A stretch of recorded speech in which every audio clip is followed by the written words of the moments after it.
Europe 1, il est 8h moins le quart. Le burn-out, autrement dit l'épuisement professionnel, est le nouveau mal qui peut tuer en entreprise. Rares sont les salariés qui l'ont vécu et qui acceptent d'en parler. C'est le cas de Corinne. Ce matin, elle est votre invitée Thomas pour l'interview vérité d'Europe 1. Bonjour Corinne. Bonjour. Vous avez fait 2 burn-out, vous, dans votre vie. Le premier en 2010, le second en 2013. D'abord, c'est quoi un burn-out ? Ça a été quoi pour vous, le burn-out ?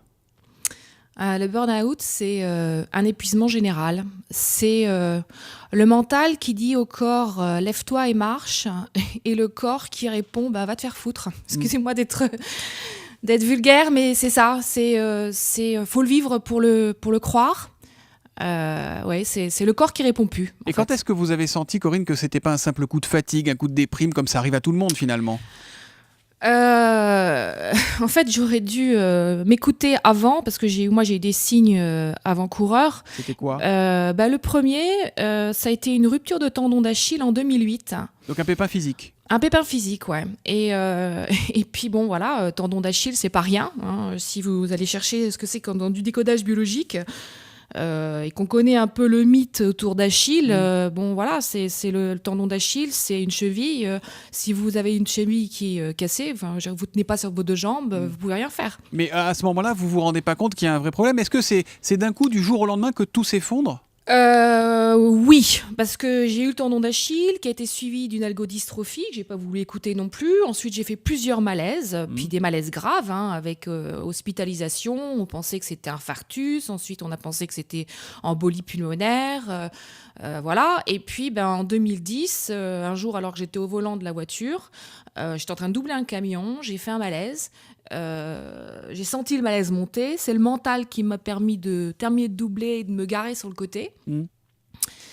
Et là, j'ai compris que j'arrivais à un niveau qui était compliqué. Mais vous comprenez, vous dites quoi ? Vous dites j'ai un pépin physique, ou vous comprenez que là, c'est le mental qui lâche ? Non, je comprends que j'ai un pépin physique, que je suis fatiguée, mais ça va, quoi. Enfin, je veux dire, je me dis, je peux continuer. Sauf que ça a duré encore 2-3 jours. J'ai été arrêtée, et puis j'ai repris, et puis j'ai été arrêtée de nouveau, jusqu'à ce que je fasse un malaise plus grave. Ouais.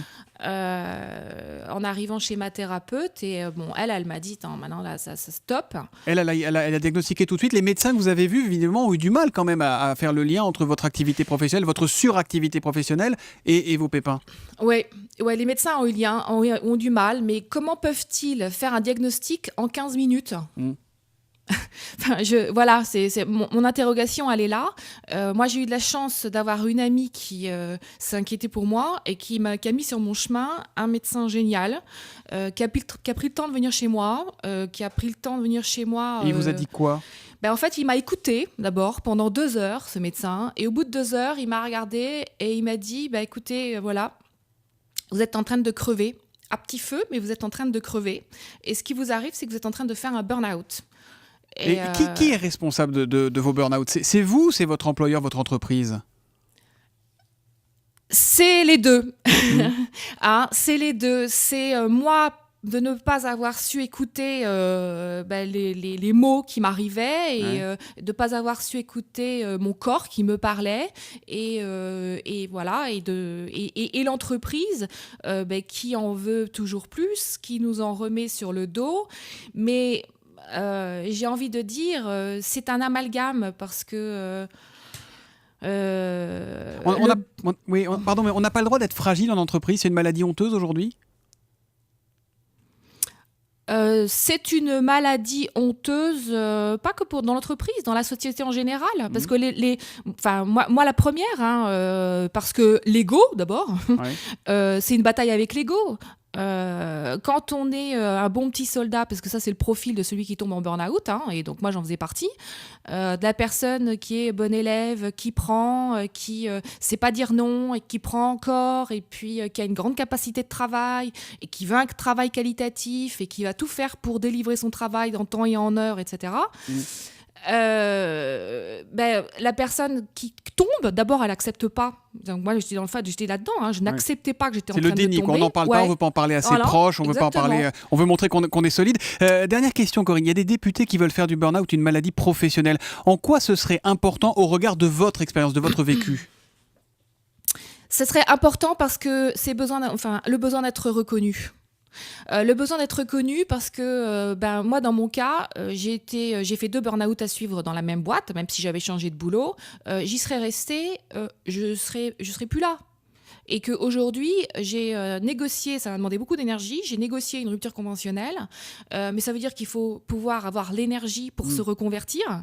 Et quand on est au fond du sac, évidemment, on ne l'a plus, cette énergie. Voilà, exactement. Et déjà avoir la reconnaissance du médecin, parce que tous les médecins ne savent pas ce que c'est qu'un burn-out, et tous les médecins ne vous reconnaissent pas là-dedans. Enfin, moi, j'ai entendu dire des choses de personnes qui sont en burn-out comme moi.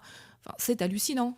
Donc, il y a besoin de faire une campagne de prévention, prévenir les médecins, qu'est-ce que c'est, prévenir les salariés, prévenir les managers, parce que moi, j'étais manager, j'étais cadre.